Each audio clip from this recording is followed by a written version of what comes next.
idan an yi busa a cikin ƙaho busa ɗaya kuma aka ɗauki ƙasa da duwatsu aka niƙe su niƙewa ɗaya, to a ran nan mai aukuwa za ta auku. Suratul Haqqah aya ta 13 zuwa ta 15.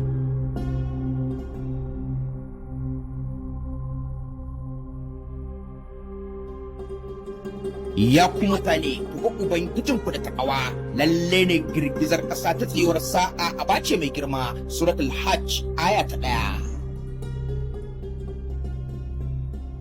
A ranar ƙasa za ta girgiza tamkar tana kururuwa, tsaunuka suna rushewa, manya-manyan teku suna tafarfasa, sama sai ta tsage. Wannan rana ita ce ranar busa na farko, kowa zai mutu, duniya ta kasance shiru. Kuma lallai ne sa'ar tashin alkiyama mai zuwa ce, babu shakka a cikinta, kuma lallai ne Allah yana tayar da waɗanda suke a cikin kaburbura. Suratul Hajj aya ta 7. Bayan dukkan talikai sun mutu, duniya ta kasance shiru sai busa ta biyu.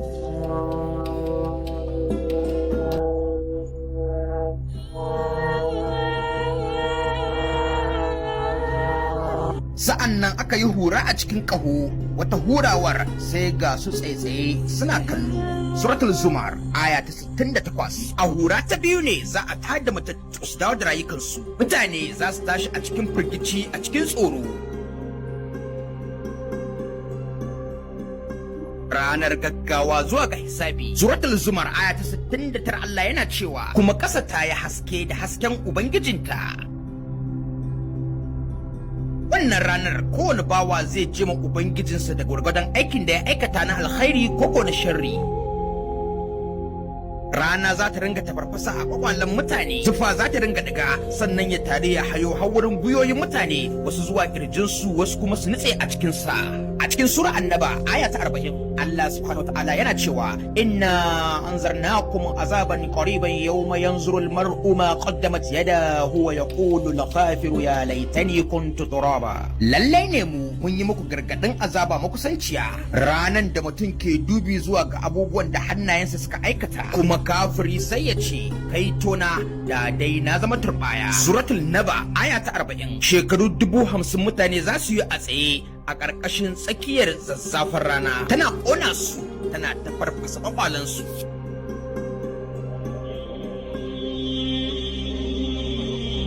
To amma duk da yawan wa'innan mutane, akwai wasu mutane da Ubangiji ya ware ya azurta su da inuwarsa. Wannan inuwar ita ce inuwar al'arshinsa, wanda a nan ne za su shana.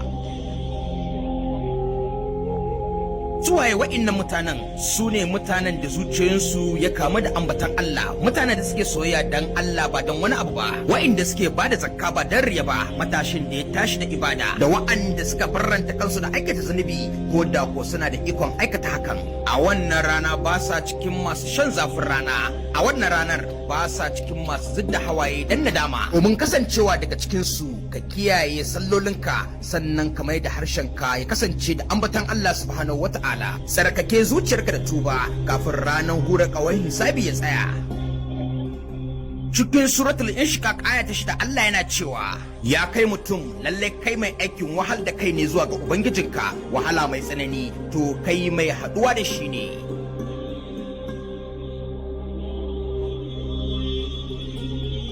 A ranar da kowane harshe bai iya magana, zuciya tana bugun tara-tara, idanu suna cikin kunya. Mutane gaba ɗaya za su fara neman wanda zai taimaka musu, sannan su za su je ga Adamu, sai Nuhu, sai Ibrahim, sai Musa, sannan su je ga Isa, amma dukkan su za su ce nafsi nafsi, ta kaina nake, ta kaina nake. Har sai a ƙarshe za su je ga Annabi Muhammad, tsira da aminci su tabbata a gare shi, masoyin Allah, shine wanda ba zai kore su ba. Zai je ga Ubangiji ya roƙe shi ya kuma faɗa a gabansa da sujada, sai Allah ya ce masa, daga kanka ya Muhammad, roƙa an amsa maka. Albarkacin al'ummar annabi za a saurari al'ummar sauran annabawan, albarkacin kaza ka dangare kan sha ruwan kasko.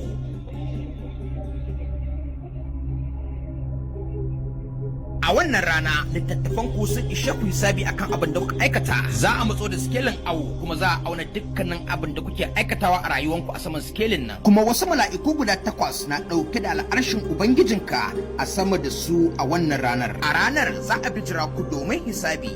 babu wani rai mai boyewa daga cikin ku wanda zai iya boyewa. To amma wanda aka baiwa littafin sa ta hannun damansa sai ya ce wa makusantansa ku karba ku karanta littafi na, lallai ne ni na tabbata cewar ni mai haduwa da hisabi ne. Saboda haka shi yana cikin wata rayuwa yardadda a cikin aljanna madaukakiya. Suratul Haqq aya ta 16 zuwa ta 22. Wasu daga cikin mutane za su ansa littafin su ta hannun hagu ko kuma a miƙa masu ita ta baya.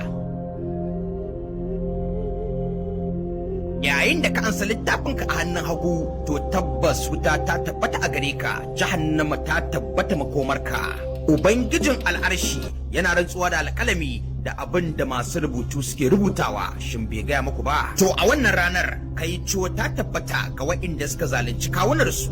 To wanda ya aikata wani aiki gwargwadon nauyin zarra na alkhairi zai ganshi, kuma wanda ya aikata gwargwadon nauyin zarra na sharri zai ganshi. Waɗanda suka aiki alkhairi sakamakon su aljanna mai ɗauke da ruwan madara da kuma ruwan zuma mai gudana a cikinta. Mata ma'abota hijabi da rufe tsiraici a wannan ranar suna cikin aljanna dumu-dumu, suna masu farin ciki, annashuwa da salama a cikinta. Ya Ar-Rahman, ka ba mu aljanna domin rahamarka. Assalamu alaikum wa rahmatullah.